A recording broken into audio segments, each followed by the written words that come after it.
తాకట్లో ఉన్న మీ బంగారాన్ని విడిపించి ఆ రోజు ఆన్లైన్ రేటుకి కొంటాం. Sharma gold company. Suman TV ప్రేక్షకులందరికీ కనుమ పండుగ శుభాకాంక్షలు అండి. నేను గీతాంజలి. కనుమ ఎంత విశేషంగా జరుపుకుంటామో కదా మనందరం.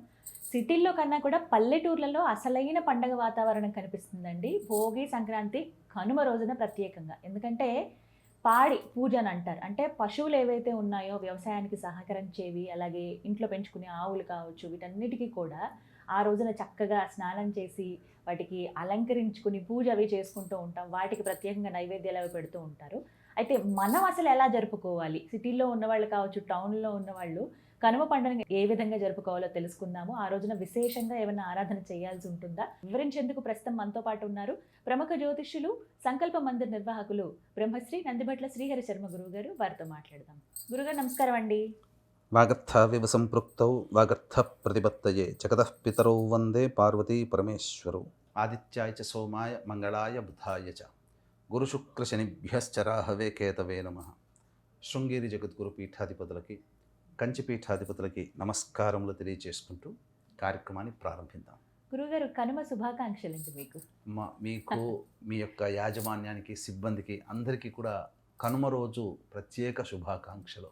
గురుగారు మరి కనుమ అనగానే ఇందాక నేను చెప్పినట్టుగా చక్కగా పశువులకి ఎంత చక్కగా అలంకరిస్తారండి. అవి ఆ రోజు చూడాలి, కానీ పోటీ కూడా పెడుతూ ఉంటారు వాటికి. అలాగే ఎద్దుల బండి పోటీలు ఉంటాయండి కొన్ని ఊర్లలో అయితే ఆ రోజు విశేషంగా. అలాగే గంగరెద్దులు వస్తూ ఉంటాయి ఇంటి దగ్గరికి. అలాగే ఇంట్లో పెంచుకునేటువంటి పశువులకి పూజలు అవి చేస్తూ ఉంటాం.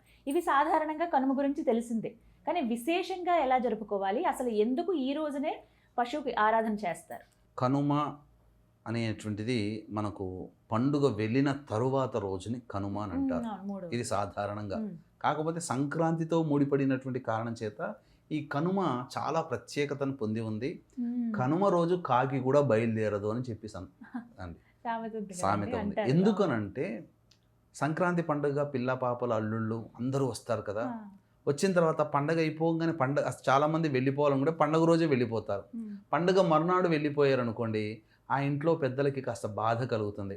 అయ్యో ఒక రోజు ఉంటే బాగుండు కదా అనేటువంటి ప్రేమ, ఆప్యాయత. కాబట్టి ఈ సందర్భంగా కనుమ రోజు కూడా ఎక్కడికి వెళ్ళకూడదు అని చెప్పి. అయితే మనకు ఈ కనుమ ఈ సంక్రాంతిదే కాకుండా పంచకనుమలు అనేటువంటివి కూడా ఉన్నాయి. ప్రధానంగా పంచకనుమలు అనుకున్నప్పుడు సంక్రాంతి వెళ్ళిన తర్వాత ఉండేటువంటిది ఒక కనుమ.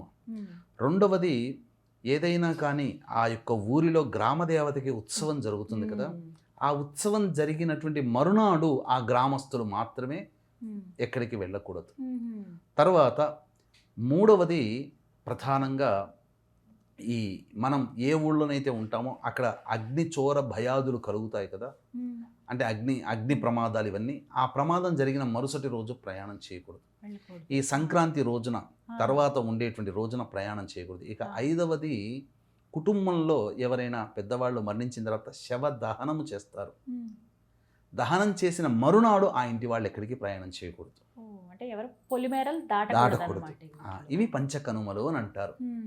ఇది కనుమలో ఉండేటువంటి ఉద్దేశం. అందుకనే కనుమ రోజు కాకి కూడా ప్రయాణం చేయదు. అంతేకాకుండా ఈ రోజుకు ఒక గొప్ప విశిష్టత ఏంటంటే, ఈ రోజు నుంచి కాకి రూపు మనిషికి, మనిషి రూపు కాకి వస్తుందని ఈ యొక్క సంబంధించినటువంటి విశేషం. ఏంటనంటే ఈ హేమంత ఋతువు, ఈ శిశిర ఋతువులో వీటిలో ప్రధానంగా ఈ యొక్క కాకి ఏదైతే ఉంటుందో చాలా బలిష్టంగా ఉంటుంది. చల్లని వాతావరణంలో కాకి చాలా నున్నగా, బలిష్టంగా, నిండుగా కనిపిస్తుంటుంది. కానీ మానవుడు బక్కచిక్కిపోతాడు. ఎందుకంటే రాత్రులు ఎక్కువగా, పగలు తక్కువగా ఉండి వేడి తక్కువగా ఉంటుంది. కాబట్టి శరీరం తీసుకున్నటువంటి పదార్థము తొందరగా జీర్ణము కాదు. అందువల్ల తక్కువ భుజిస్తాడు. కొద్దిగా తినగానే కడుపు నిండిపోతుంది. తక్కువ భుజించడం వల్ల బక్క చిక్కిపోతాడు, చలికి కూడా. తరువాత వేడి, ఉష్ణం ఈ సంక్రాంతి నుంచి పెరుగుతుంటుంది కాబట్టి పుష్టిగా, నిండుగా తయారవుతాడు మనిషి. కాకి సంక్రాంతి ముందు వరకు పుష్టిగా ఉండి సంక్రాంతి నుంచి బక్క చిక్కిపోతుంది.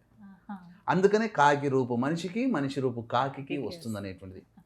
ఈ రోజున ప్రధానంగా పశుపక్షాదులు మనకు ప్రధానంగా ఏంటనంటే, మనది వ్యవసాయ రంగ ప్రధానమైనటువంటి దేశము కాబట్టి ఈ వ్యవసాయ మూలకంగా ధన సముపార్జన ప్రతి మానవుడు, రైతు చేస్తాడు. కానీ దీనికి మూలాధారం ఏంటి?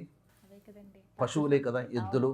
కాబట్టి ఈ రోజున చక్కగా పశువులని ఇంట్లో ఉన్నటువంటి పశువులన్నింటినీ కూడా చక్కగా శుభ్రంగా కడిగి వాటికి చక్కగా బొట్టు అలంకరణ చేసి మంచిగా వస్త్రములు పెట్టి ఆ కొమ్ములకి చక్క రంగురంగులు జుట్టి ఆ గంటలు జుట్టి చక్కగా ఒక అందంగా అలంకరించి ఆ ఊరంతా తిప్పుతారు, వదిలేస్తారు చెంగుమని. మీరు అన్నట్టుగా ఈ రోజున ఎద్దుల పోటీలు, ఈ సంక్రాంతి రోజున ఎద్దుల పోటీల్లో నా ఎద్దు గెలిచిందని చెప్పడానికి సంవత్సరం నుంచి దాన్ని మేపుతారు. నేను చూశాను దగ్గరుండి. ఒక వ్యక్తి నందిగామలో ఒక వ్యక్తి పిలిచాడు మామూలుగా వాస్తు చూడడానికని. వెళ్ళాం. ఆయన అంతా వాస్తు అంతా చూసిన తర్వాత ఈ యొక్క సంబంధించిన ఆయన పెంచుకునే పశువుల దగ్గరికి వెళ్ళి ఎద్దులను చూసాడు. ఒక్కొక్కటి ఎంతెంత పొడుగు ఉన్నాయి, ఎంతెంత బలిష్టంగా ఉన్నాయి. ఎందుకండి ఇట్లా అంటే ఈ సంబంధించినటువంటి ఎద్దుల పోటీల్లో నేను నిలబెట్టుతున్నాను, నా పేరు నిలబడాలి, అందుకని ప్రత్యేకమైనటువంటి దాణా, ప్రత్యేకమైన పోషక పదార్థాలతో పెంచుతారు. అలాగే ఈ రోజున దేవరకద్ర అని మనకు మహబూబ్ నగర్ జిల్లాలో ఈ రోజున కట్టెలతో కొట్టుకుంటారు, రక్తం చెందుతుంది ఈ రోజున ప్రత్యేకంగా ఇది. అంతేకాకుండా ఈ రోజున కోడి పందాలు ఎక్కువగా జరుగుతాయి. భోగి సంక్రాంతి రోజున విశేషంగా ఆనందోత్సాహాలతో ఉండి ఆ ఆనందాన్ని కొనసాగింపుగా ఈ యొక్క కోళ్ళ సంబంధించినటువంటి పోటీలు జరుగుతాయి.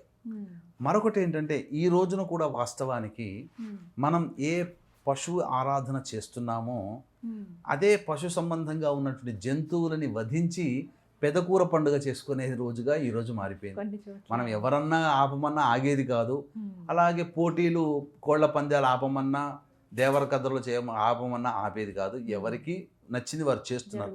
కానీ వాస్తవానికి ఈ భోగి సంక్రాంతి కనుమ రోజున శాకాహార భోజనమే చేయమని, జంతువధ చేయమని ఎక్కడ చేయలేదు, అసలు లేదమ్మా, శాస్త్రంలో లేదు. కానీ మధ్యలో ఇది వచ్చింది. ఆనందంగా అందరూ ఉంటారు కాబట్టి సంతోషంగా చేసుకొని తినడం అనేటువంటిది. కానీ వాస్తవానికి అయితే అది కాదు. ఎందుకనంటే ఉత్తరాయణ పుణ్యకాలము సంక్రాంతి రోజున అంతర్యమంగా ఉండి రెండో రోజే నీవు అపమిత్రమైపోయి అవుతుంది కదా. జంతువధ చేసిన పాపము తినేవాళ్ళమైన మనమే లేకుంటే వాడు ఎందుకు జంతువధ చేస్తాడు? కాబట్టి మాంసాహార భోజనము కొంతమందికి మాత్రమే, కొన్ని సందర్భాలలో మాత్రమే, అది కూడా వధించకుండా మరణించిన కొన్ని గంటల్లోనే భుజించమని శాస్త్రం పూర్వకాలంలో అది ఉంది నియమం. ఇది ఈ విధంగా. కాబట్టి ఇది కలియుగం, మనం ఏమీ ఆపలేము, ఎవరిని తగ్గించమని ఉండమని చెప్పలేము, ఎవరి ఇష్టం వాళ్ళది, మనం దాని గురించి లేదు. కానీ శాస్త్రంలో ఉన్నది కాబట్టి చెప్పాలి కాబట్టి చెప్తున్నా. ఇక ఈ రోజున పక్షి దేవత ఆరాధన కూడా చాలా విశేషంగా చెప్పబడి ఉంది. కాబట్టి గ్రామంలో ఉన్న వాళ్ళు ఎవ్వరూ కూడా ఈ రోజున బయటికి వెళ్ళకూడదు. అలాగే పిల్ల పాపల్ని ఈ రోజున అందరూ కూడా గౌరవించి తీరాలి, ప్రేమించి తీరాలి. అంతేకాకుండా సంక్రాంతి రోజున పశువుల రూపముతో చేసినటువంటి ఏదైతే పిండి వంటలు మెడలో వేస్తారో ఆ మెడలో వేసినటువంటి ఈ రోజు కనుమ రోజున పక్షులకి ఆహారంగా పెడతారు. తద్వారా పక్షులు భుజించడం, జంతువులు భుజించడం వల్ల ఆ పిల్లలకి కలిగినటువంటి దిష్టి దోషం అంతా తొలగిపోతుంది. ఇది ప్రతి తల్లి తండ్రి ఆచరించాల్సినటువంటి పిల్లల విషయంలో. అలాగే ముక్కనుమ విశేషంగా ఉంటుందండి. అసలు ఏం చేయాలి ఆ రోజు? ముక్కనుమ అనేటువంటిది మనకు ఎక్కడ చెప్పబడి ఉందంటేనమ్మా, ఈ యొక్క వివాహం కాని అమ్మాయిలు ఈ గొబ్బి పేరంటాల తల్లిగా మనకు పూజిస్తారు. ఎక్కడి నుంచి? భోగి పండుగ నుంచి పూజిస్తారు. అది 4 రోజుల పాటు చేసేటువంటిది భోగి, సంక్రాంతి, కనుమ, ముక్కనుమ. కాబట్టి ఈ 3 రోజులు పూజించినటువంటి అమ్మవారిని ఈ యొక్క 4వ రోజున విసర్జన చేసి నిమజ్జనం చేస్తారు. ఇది ముక్కనుమ. ఈ ముక్కనుమ రోజు కూడా అమ్మవారిని ఏ పదార్థాలతోనైతే అర్చించామో, ఏ పదార్థాలైతే నైవేద్యంగా పెట్టామో, అంటే ఆ రోజున దొరికేటువంటి కూరగాయలు, ఆకుకూరలు అవన్నీ ఈ రోజున కలిపి వండుకొని అమ్మవారి ప్రసాదంగా స్వీకరిస్తారు. ఇది ముక్కనుమ రోజు ఉన్నటువంటి విశిష్టతమ్మ. అంతే తప్ప పెద్దగా చెప్పినటువంటిది లేదు. కానీ చాలామంది ఇళ్లల్లో ఈ సంక్రాంతి రోజు నుంచి మొదలుకొని బొమ్మల కొలువు అనేటువంటిది పెట్టడం చేస్తారు. ఈ బొమ్మల కొలువులో కూడా మనము వినాయకుడు వేసినటువంటి వివిధ రకాల గెటప్పులు, పుష్ప గెటప్ అని ఇంకా ఏదో సినిమాలు వస్తుంటాయి, ఆ గెటప్పులు పెట్టినట్టుగా ఆ విగ్రహాలు పెట్టకూడదు. చైనా బుద్ధగయ, చైనా బుద్ధుడు ఇట్లా డబ్బుల మూడ మోసుకొని నావుకున్నట్టు లాఫింగ్ బుద్ధ, ఇట్లాంటివి కాకుండా మన చారిత్రక వైశిష్ట్యాన్ని మన పురాణ గాథల్ని తెలియచేసేటువంటి విగ్రహాలు దొరుకుతాయి. ఆ విధంగా దశావతారాలని అమ్మవారి రూపములని కంచి కామాక్షి అంటే పిల్లలు ఈ సంక్రాంతి కొలువుల్లో ఒకప్పుడు పిల్లలు ఈ యొక్క విగ్రహాన్ని చూసి చారిత్రక గాథని తెలుసుకునేవాడు. ఎవరు అడగనే ఈ అమ్మవారు ఎవరు, కంచి అమ్మవారు, ఈ అమ్మవారు ఇట్లా ఉంది ఏంటి, ఆ పసుపచ్చ రంగు ఆకుపచ్చ రంగు మధుర మీనాక్షి, ఈశ్వరుడు ఇది ఎవరు ఇట్లా ఉన్నాడు, ఈశ్వరుడు ఇట్లా 10 అవతారాలు, ఇలా ఉన్నటువంటి దేవతా విగ్రహాలని వీటన్నిటిని మనం ఈ రోజున సంక్రాంతి నుంచి చేసుకుంటారు. కొన్ని ఆచారాల్లో ఈ కనుమ నుంచి ప్రారంభమవుతుంది లేదా ముక్కనుమ నుంచి ప్రారంభమవుతుంది. మనము మైసూర్లో ఎక్కడో ఒక చోటటమ్మ ఒక ఇంట్లో దాదాపు 1000 విగ్రహాలు కేవలం ఒక ఇంట్లో పెడతారట. ఈ సంక్రాంతి నుంచి కొన్ని రోజులు ఒక ఎగ్జిబిషన్ లాగా పెడతారట. 3-4 అంతస్తులు ఉంటాయట ఆ విగ్రహాలన్నీ. అవన్నీ చూసి రావడానికి మనకు అదొక సమయంగా పడుతుంది. అవకాశం ఉంటే బెంగళూరు చుట్టుపక్కల ఉన్న వాళ్ళు, మైసూర్లో ఉన్నవాళ్ళు అది సందర్శించుకోవచ్చు.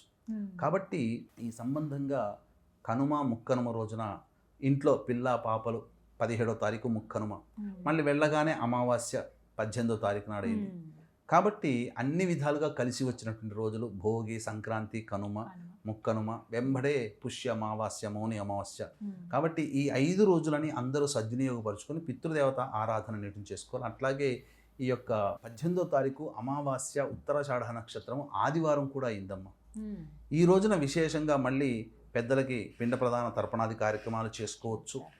లేదా ఈ రోజున మన పీఠం ఆధ్వర్యంలో సాయంకాలం 6 గంటలకి అనగా ప్రదోషకాలం వెళ్ళిపోయిన తరువాత దశమహావిద్యల యొక్క హోమాది కార్యక్రమాలు అనేటువంటివి జరిపించడం జరుగుతుంది. అవకాశం ఉన్నవాళ్ళు స్క్రీన్పై కనిపిస్తున్న నెంబర్కి కాంటాక్ట్ చేసి మీ గోత్రనామాదులు సాయంత్రం 5 గంటల లోపల నమోదు చేసుకోవచ్చు.